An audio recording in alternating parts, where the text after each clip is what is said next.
જય ઠાકર સુખાભાઈ. હવે મિત્રો આપણે હોમિયોપેથીની બચ્ચાના વિકાસ માટે એક ફોર્મ્યુલા બનાવીએ છીએ, જે મને એક સેમ્પલ માટે મેં સુખાભાઈને આપી હતી, જે એમણે મેં બતાવી હતી કે આ જ વાછડીને તમે અત્યારે ઉપયોગ કરજો.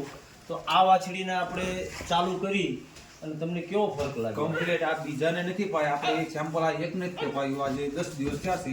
આ 10 દિવસમાં વાછડીના વિકાસમાં કમ્પ્લીટ શેરતી બધું બંધ થઈ ગયું છે, કોઈ જાતની કઈ પ્રોબ્લેમ નહીં. એટલે આમ એનો વિકાસ કેવો થયો? બીજી વાછડીએ તમે જોઈ શકો મિત્રો, આ વાછડીઓ તમે જોઈ શકો છો, આ એક બે વાછડા પણ છે અને તમે જોઈ શકો છો આનો વિકાસ. કોઈ પણ અને વાછડીઓના વિકાસ માટે કે જાનવરના વિકાસ માટે જો દવા તમે વાપરવા માંગતા હોય તો તમે એના માટે શું કહેવા માંગો છો? દવા તો હોમિયોપેથિકની વાપરવી પડે, એનીથી જ આપણને રિઝલ્ટ આવ્યું. મેં આને કોઈ કૃમિની ટીકડી એવું પહેલા તો મેં ઘણું ખબર પણ તોય આટલું મને આની મને રિઝલ્ટ જોવા મળ્યું નહોતું. બરોબર. આ હોમિયોપેથિકની દવાની સારવાર થઈ અને પછીનો વધારે રિઝલ્ટ.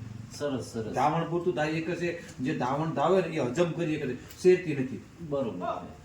મિત્રો કોઈ પણને જો આવી હોમિયોપેથીની જરૂર હોય દવાની અને પહેલા ઓપિનિયન લેવા માંગતા હોય તો નીચે વિડીયોમાં હું સુખાભાઈનો નંબર આપી દઈશ. તમારો ગામ અને સરનામું નામ આપું બોલજો. ટાટમ મારું ગામ, ગઢડા તાલુકો, જિલ્લો બોટાદ. બરોબર. આપનું નામ? મારું નામ મેવાડા સુખાભાઈ ગોપાભાઈ. ચલો, જય ઠાકર સુખાભાઈ.